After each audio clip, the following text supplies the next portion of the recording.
MCAs, members of parliament, senators, make a contribution through legislation, representation, and oversight in the management of the affairs of our nation.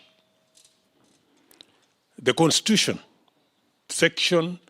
Article 200 of the Constitution, provides for Parliament to make legislation for qualifications of both voters and candidates for all elective positions in Kenya.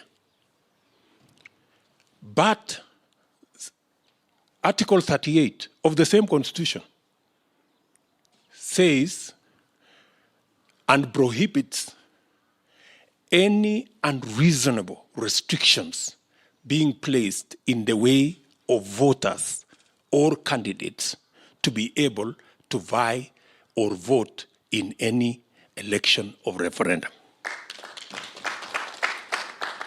Parliament, in exercise of its legislative responsibility, enacted legislation provide for qualifications. But when Parliament provided for those qualifications, they provided for qualifications, the same qualification for people who want to be president, people who want to be senators, people who want to be members of parliament, people who want to be members of county assemblies. If the intention of the Constitution was to provide a uniform qualification for all those positions, then it would have provided it in the Constitution. But the Constitution realized that there are different responsibilities.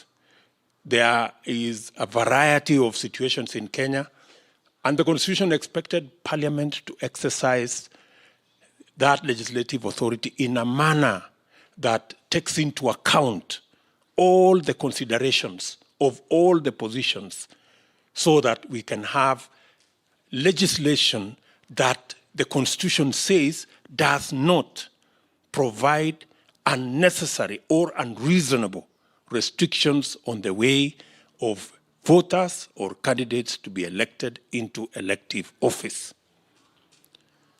To say that MCAs should have the same qualification as members of parliament and the same qualification as members of the executive in counties, governors, and the same qualification for president is not to be reasonable.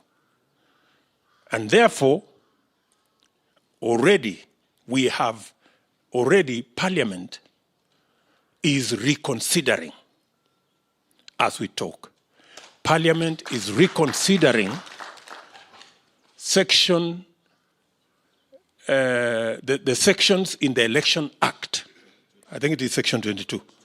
Section 22 of the Elections Act, so that we can remove what the law provides today, that in my opinion is an unreasonable restriction on the way of people, candidates who want to be elected in various offices, so that we can have a reasonable expectation of qualifications of candidates.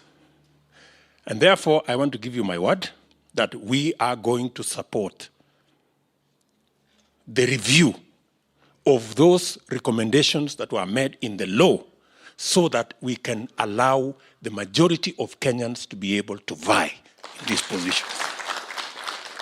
It is not reasonable that only 1% of Kenyans qualify to vie for elective positions, and we disenfranchise 99% of the population.